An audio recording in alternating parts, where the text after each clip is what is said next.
Hi everyone, Comic Reviewer here. This time reviewing on Leroy and Stitch.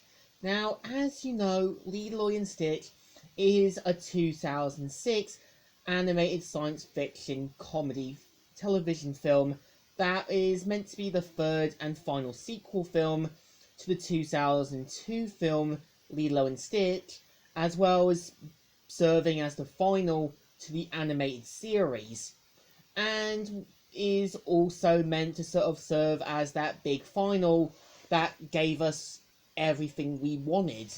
So, pretty much the premise of the film is meant to feature how all of the experiments have been successfully captured, and we see how Lilo, Stitch, Jumper, and Prickly are honoured by heroes by the Galactic Alliance.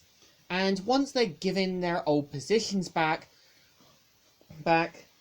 they quickly at first want to stay on Earth for Lilo's sake, and we see how Lilo starts to realise that, they should follow their own goals, like Stitch being now captain of the Galactic Alliance, Prickly going to a community college, and Jumper completing his work.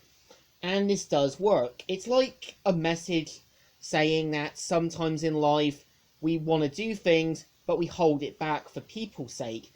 And we see how Lilo is quick to let them do what they want to do, and you can kind of tell she does miss her friends as well as her family. So I think it's like a realistic thing. This does remind me a bit of Power Rangers Wild Force, or at least with Digimon Adventure, because once those characters realised their mission was over, there was nothing else left. So of course, we see how Gantu manages to break Hamsterville out of prison, and we see how Hamsterville is quick to get to use Jumper to create him a new experiment, which he names Leroy.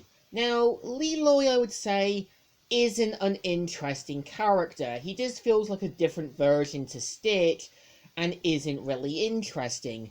Again, in the Lilo and Stitch TV series episode 627, Jumper had a pod which was 628, which seemed to imply they were going to use it until abandoning it, which does remind me a bit of the GS Ball saga.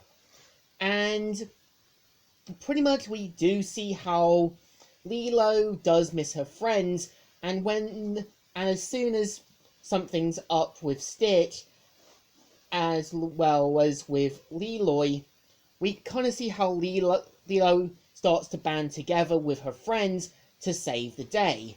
Now, the film itself, I would say, does serve as a mediocre final, but it does give a little bit of a better send-off. Because, yeah, we do see how it gives you the message that the experiments have now found their true place. We also see how Gantu starts to realise that Hamsterville just saw him as nothing but hard muscle. And we kind of see also how Stitch misses his life of being with Lilo. We see how Jumper and Prickly were more used to being on Earth, which is a realistic thing.